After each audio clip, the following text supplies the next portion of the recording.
Inilah kisah panjang sejarah asal-usul ibadah puasa Ramadan. Ibadah Shaum Ramadan atau puasa Ramadan, merupakan salah satu rukun Islam yang wajib dikerjakan oleh kaum muslim.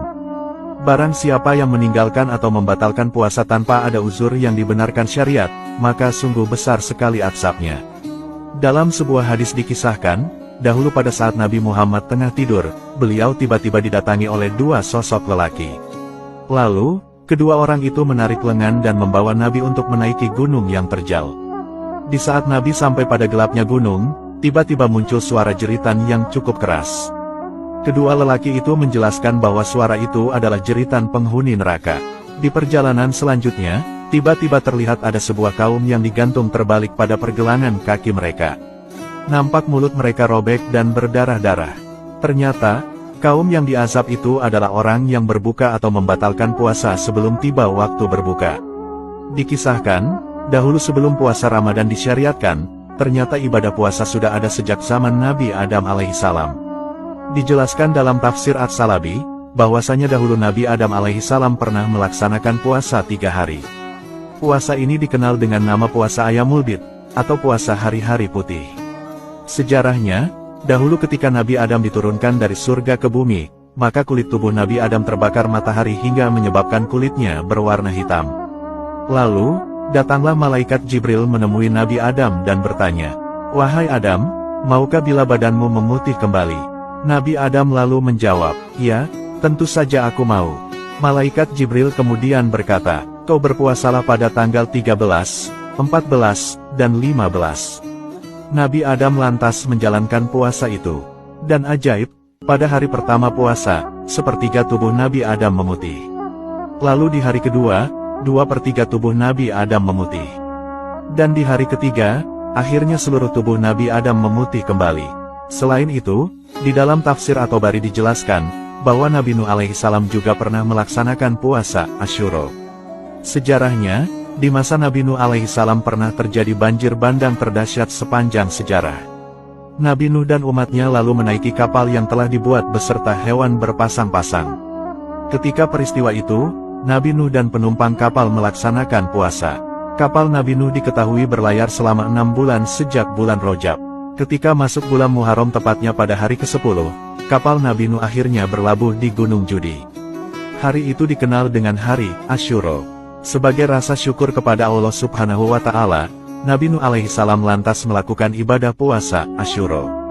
Ibadah ini tidak hanya dilakukan Nabi Nuh saja, tetapi beliau juga menyuruh para penumpang kapal untuk bersama-sama berpuasa Asyura. Hal ini sebagai wujud syukur atas nikmat yang diberikan Allah kepada mereka. Dikisahkan juga, bahwa ibadah puasa dahulu juga pernah dilaksanakan oleh Nabi Daud alaihissalam. Amalan ibadah puasa beliau dikenal dengan nama puasa Daud. Praktik puasa Daud yaitu puasa selang-seling, maksudnya sehari puasa sehari tidak puasa. Puasa Daud ini termasuk puasa yang paling utama di sisi Allah. Model puasa ini dianggap lebih berat karena sehari melawan nafsu sehari tidak. Nabi Muhammad bersabda, "Utama-utamanya puasa adalah puasanya saudaraku Daud, beliau puasa sehari dan berbuka sehari." Hadis riwayat Ahmad. Selain itu, ibadah puasa juga pernah dilakukan oleh Nabi Musa alaihissalam. Dahulu, Nabi Musa pernah bermunajat kepada Allah selama 40 hari dan meninggalkan umatnya dari Bani Israel. Lokasi itu berada di Gunung Tursina, yaitu tempat di mana Nabi Musa mendapat wahyu dalam kitab Taurat. Selama 40 hari Nabi Musa berpuasa. Bahkan sampai sekarang, tradisi puasa juga masih dikerjakan oleh orang-orang Yahudi. Selain itu, puasa juga dilakukan oleh orang-orang Nasrani. Masih banyak kisah puasanya para nabi dan umat terdahulu. Adapun sejarah disyariatkan puasa Ramadan, adalah bermula setelah hijrahnya Nabi Muhammad ke kota Yasrib atau Madinah.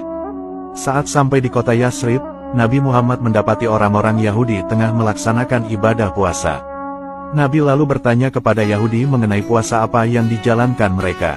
Lalu, orang-orang Yahudi Madinah menjawab, bahwa mereka tengah mengerjakan puasa hari baik Asyura. Alasan Yahudi Madinah berpuasa adalah, bahwa pada hari itu dahulu Nabi Musa dan Bani Israel diselamatkan dari para musuh, hingga Fir'aun ditenggelamkan. Dulu Nabi Musa berpuasa pada hari itu sebagai rasa syukurnya. Setelah mendengar penjelasan itu, Nabi Muhammad dan para sahabat lalu melaksanakan puasa Asyura. Nabi bersabda, "Diriku lebih berhak terhadap Musa daripada kalian." Keterangan ini sebagaimana dijelaskan dalam kitab Manaul Koton Tarihu Tashri'u al-Islam at-Tashri' wal Fiqih.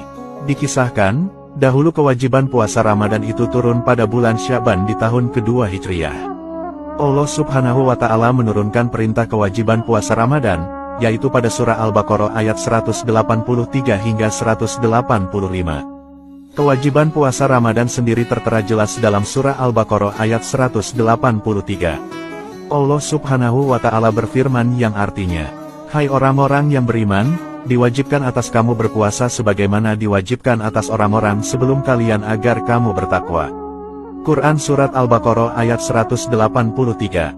Pada surah Al-Baqarah ayat 184 dijelaskan, pada awal berlakunya puasa Ramadan, dahulu umat Islam masih diberikan kebebasan pilihan.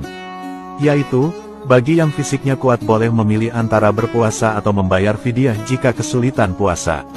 Namun, tetap puasa lebih utama.